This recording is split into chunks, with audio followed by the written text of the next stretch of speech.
is Valley News Live at 5. We have a couple breaking stories to tell you about tonight. A woman is now in jail after police say she stabbed 3 people and barricaded herself inside a car in downtown Fargo for several hours.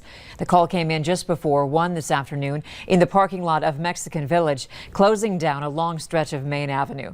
Valley News Team's crime and safety reporter Bailey Hurley joins us live now from the scene with the very latest. Bailey?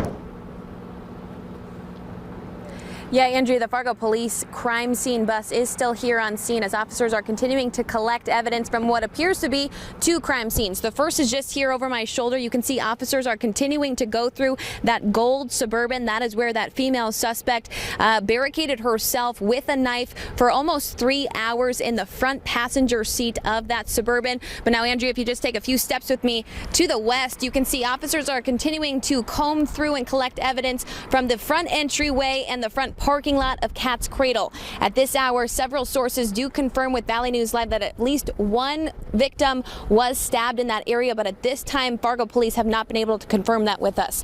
At this point, all we know is that 3 victims did sustain non-life-threatening injuries, and Fargo police say that both during that barricaded situation as well as once that female suspect surrendered herself, neither she or any Fargo police officers were injured here today.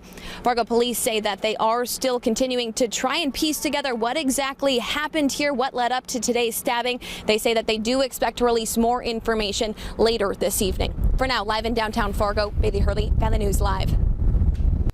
All right, thanks, Bailey. Police say they expect to charge the woman, but at this point it's unclear what exactly those charges will be, as officers are still starting to collect the evidence and get witness statements.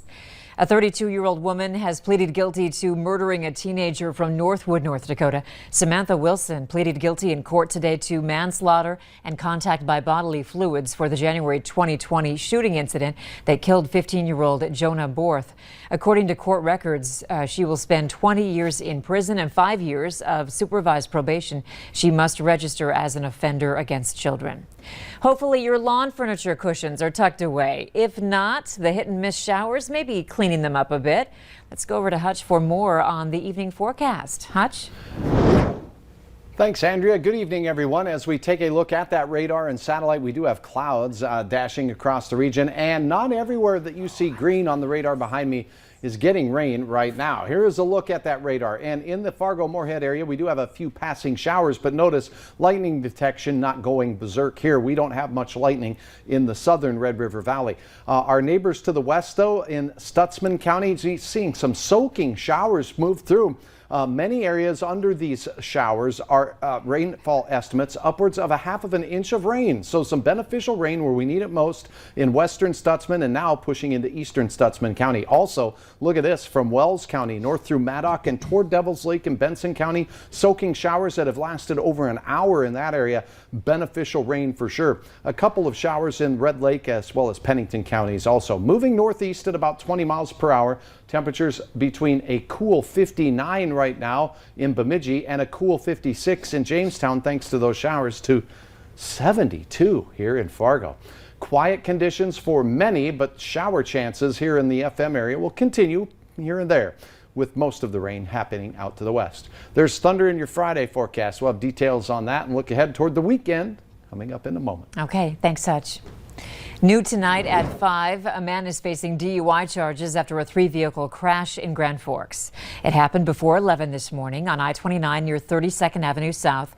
Authorities say Brian Foose was driving a semi that was hauling alcohol when he hit the back of another semi's trailer. Then he entered the median where the semi hit a cable barrier and continued northward along the barrier. Christopher Swenson drove into the median in order to avoid the semi, but ended up getting hit. Swenson was taken to a hospital with minor injuries. A high-risk sex offender in Fargo is now living at a new address. Patrick Roy Moore is living in a camper in the back of 1431 7th Avenue North. He was convicted of gross sexual imposition in Burleigh and McLean counties in 2016. High-risk offenders are considered the most likely to reoffend. 3 former Minneapolis officers charged in the death of George Floyd will be going to trial next March. The trial was supposed to be in August, but the judge says there needs to be more space between that trial and the June 25th sentencing for Derek Chauvin. The 3 officers are charged with aiding and abetting second-degree murder and aiding and abetting second-degree manslaughter. A Grand Forks police officer was killed in the line of duty last year, and now Officer Cody Holte's name is etched in stone at the Law Enforcement Memorial in Washington, D.C.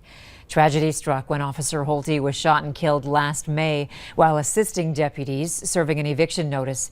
He was a 3-year member of the department and a National Guardsman. Holte is remembered for his sense of humor and his dedication to his young family and the community. His entire life was about service. And one of the quotes that's attributable to him is he served so others wouldn't have to. Holte is just the 2nd officer in Grand Forks police history to be lost in the line of duty and be memorialized there.